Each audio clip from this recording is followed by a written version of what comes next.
Hi, this is Chris George, and welcome to this exclusive first look for Guitarist Magazine at the new Marshall Afd 100.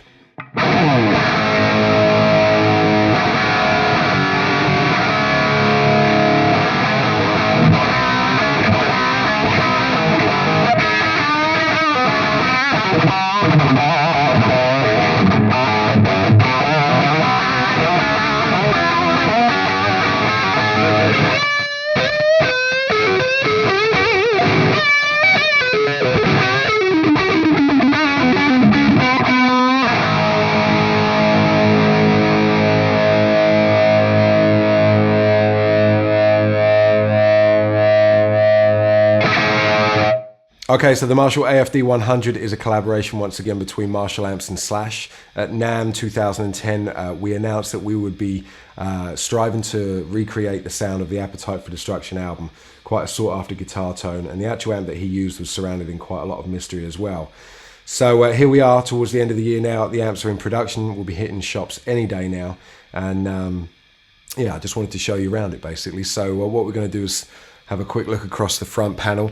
Although it looks essentially standard Marshall issue with a presence, bass, middle, treble, master and gain, you've also got this added power control just at the beginning there on the left hand side, which we'll look at in more detail in just a minute.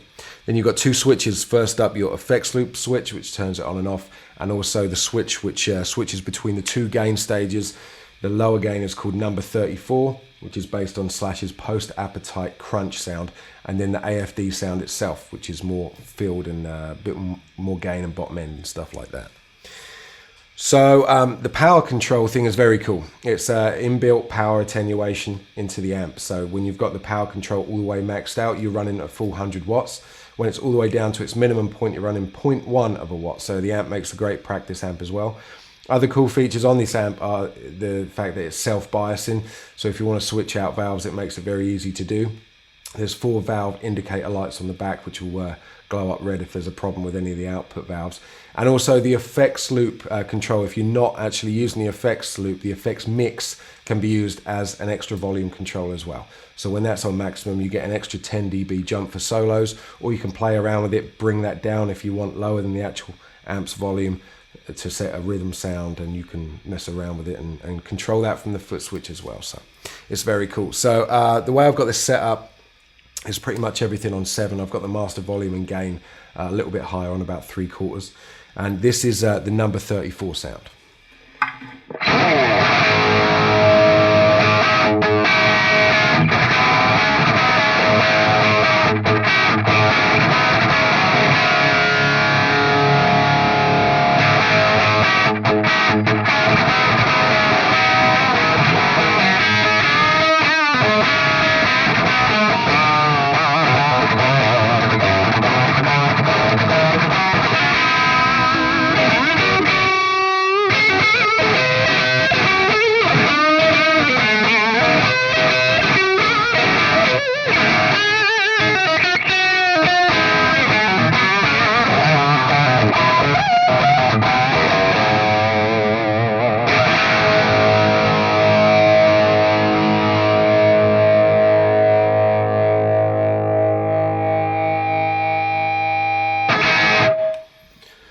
So you can hear straight away the amp is responding as any good valve amp should. It's got that definite distinct sound to it as well, especially when using a Les Paul. But the great thing is for me sitting here and the guys in this room as well is that it's not very loud, which is great because I've got the power back on just over 1/4, and the output valves obviously doing what they need to do anyway. So that's very cool. You can clean the amp up as well, leaving the gain where it is from the guitar. I can clean it up. Just giving it a little bit of guitar volume now.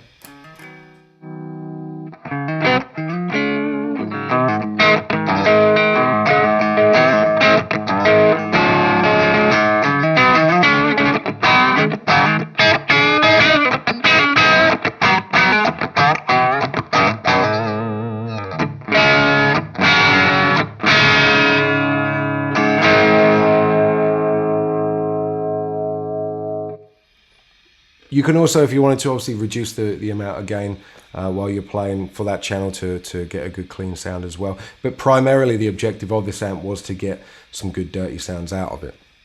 And speaking of which, what I'm going to do now is switch over to the AFD mode. And what happens now, as I said earlier, is the sound, you'll hear the sound fill out. There's a bit more bottom end, more gain, good for soloing and stuff like that.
So yeah, it makes, whether you're a fan of Slash or not, then it makes just a really good 100-watt all-valve Marshall tone for you to go out and gig with, you know what I mean? So, and because of the features in it as well, it's very cool.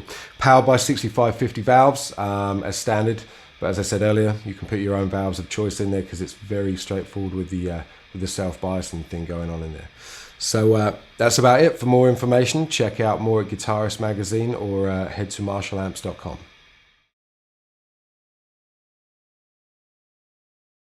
Thanks very much to Chris George there.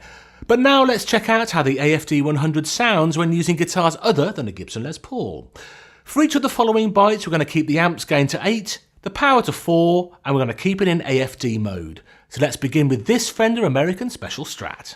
The guitars have a standard specification, which means it's loaded with 3 Texas Special single coils. We're going to start with the bridge pickup before flicking to the neck pickup halfway through.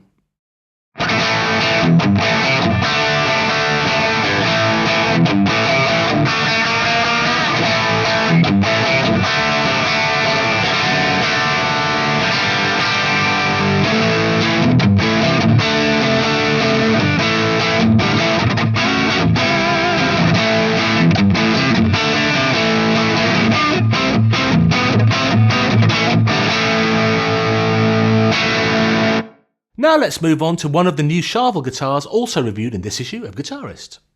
This is the Pro Mod SoCal Style 1 that features a DiMarzio Tone Zone humbucker in the bridge and an Evolution humbucker at the neck. Again, we'll swap between the 2 pickups halfway through the following byte.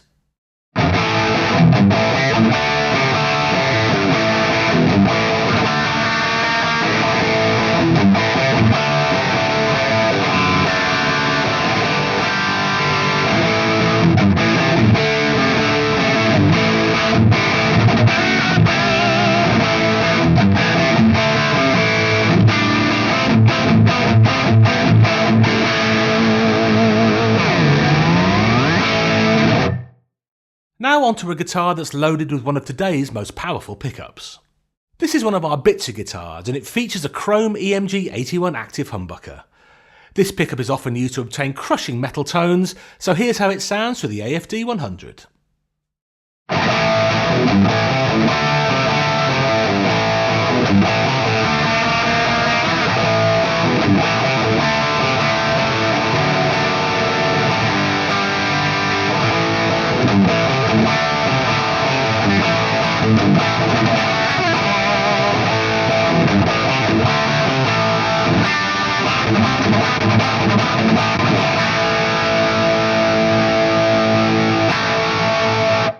And finally, back to a Les Paul. This particular example is loaded with a Seymour Duncan Custom Shop 78 humbucker, and it's not a million miles away from the look of Slash's original Appetite guitar, which, as legend has it, wasn't a Gibson anyway.